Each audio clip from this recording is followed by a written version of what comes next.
«Эхо Москвы» в Уфе и ProUFU.ru представляет рубрику «Говорим по-башкирски». Брань. Хугенеу.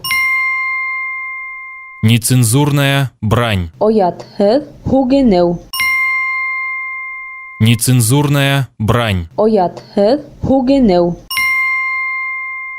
Сотрудника ГИБДД не будут наказывать за нецензурную брань. Юл хәрәкәте хәүефһеҙлегенең дәүләт инспекция хеҙмәткәрен оятһыҙ һүгенгәне өсөн яза бирмәйәсәктәр. Сотрудника ГИБДД не будут наказывать за нецензурную брань. Юл хәрәкәте хәүефһеҙлегенең дәүләт инспекция хеҙмәткәрен оятһыҙ һүгенгәне өсөн яза бирмәйәсәктәр. «Эхо Москвы» в Уфе и ProUFU.ru представляет рубрику «Говорим по-башкирски».